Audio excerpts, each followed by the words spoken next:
went inside and did her thing. Bodied it so good. Thanks, guys.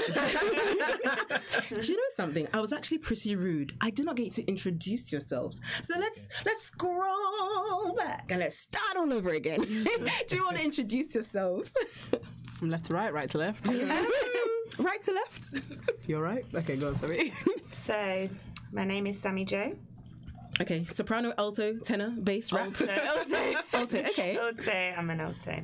Thank you. I'm Dele, and I'm admin for the group. Okay. He keeps saying that. That's really not the case. Let me reintroduce him for you. He is Dele, the mastermind. Dele is the machine behind it. My name is Yuma, and I'm an alto as well. My name's Deborah, and I'm an alto and a reluctant tenor. So yeah. Oh,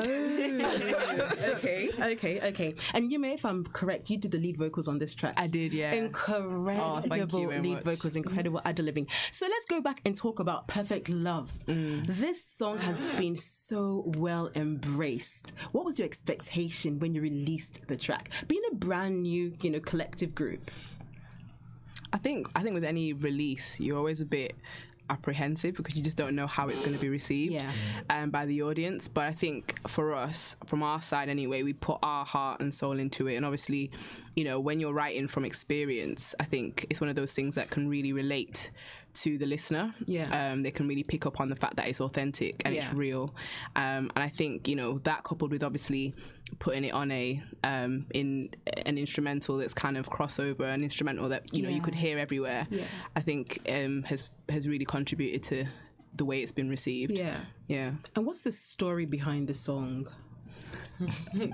Oh, that laugh! Wow, is it someone's testimony or something? That laugh. Do you know what? I think it's a combination, isn't it? It is. Because Dilly and I co-wrote it, and do you know what? I can't remember exactly who contributed what, but I think it was kind of based on testimony, wasn't it? Yeah, it was. So because it was about when we started writing, it was about a story, and we're trying to figure out a story, and then we kind of got the verse, and then we're like, okay, so how does the chorus go? How does it fit in? And then by the time we finished, there was this, I had spoken about certain things that I had gone through. And I think Yema had also spoken about how she has received the love of God and stuff like that. And it was just, that's how it kind of came about. It was just one of our concept sessions. And there was other songs that were in that day, and hopefully they'll come out soon. I might sing Deborah's. So what's the plan for this group? Because in all the write-ups that I've seen, you term yourselves a collective. Now, to that person who is listening, who doesn't know the difference between a collective and a group, what is a collective? So a collective is a group of different artists, different people that just contribute to the movement that's happening. So tomorrow, Deborah can decide that she wants to become the Beyonce of the group. And just unlikely. You know what I mean? So it's just about your contribution at that time, and we have different producers that are in there, we have different singers that are in there. So as much as this may be the core, it's not limited by just these people. So different people that can contribute different things, can join. So if I wanted to sing with y'all, would y'all accept me into the group? Yeah, there's a membership. There's two different members. Come through. You've got a basic level where you live in your bedroom and bathroom by yourself. That's it. Okay, we are speaking with a brand new gospel collective. Yes, they're gospel collective, not a group. The Pilgrims, and we're talking about their brand new song which dropped yesterday. I had great reviews online. The track is called Perfect Love. We are going to play the track in today's show, but before we play the track, we want to find out a little bit more about where this collective is going. Where do you see yourselves? So the main aim is, is that we would like to be more in the mainstream charts. Oh, really? It's because that's where the audience is. That's where the Great Commission is. When it says take out the good news, take out the words, and and it talks about being as soft as a dove, and as cunning as a fox.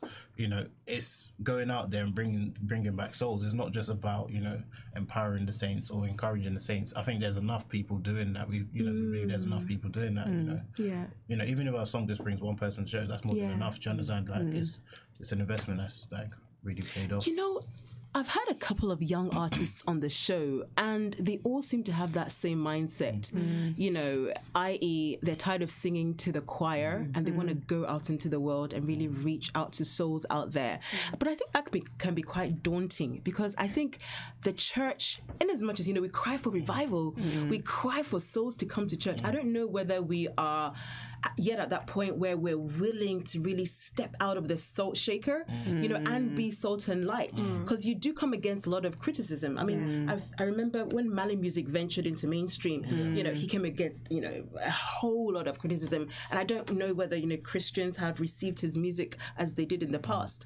So is that something that you're ready to face and deal with? I think sometimes you can think about it in a way where staying in church is comfortable, or if you've been in church for a certain amount of time, it's comfortable for you to stay in the church. But I think the good thing about it is that quite a few of us, well, I think all of us have a remembrance of what it was like being outside of the church, and you know what people outside the church are going through.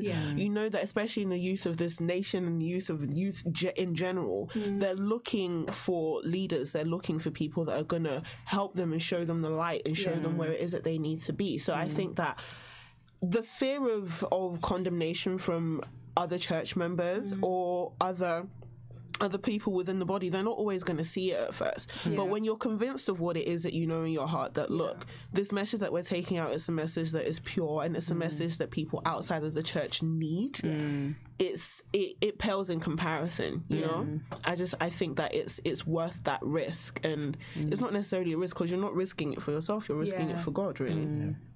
I think sometimes as well in Christianity we kind of have this us and them mentality, and I think it's quite sad because something like Mali music now, you know, if he's a Christian, his faith is what is contributing to his value system. So you know that whatever music he's putting out there, it's reflective of who he is as a person. It may not say God in it explicitly, might not say Jesus in it explicitly, but I feel like sometimes, you know, with Christians, it has to have that those key words and key phrases. Otherwise, it's kind of like, are these people really on our side? Do you know what I mean?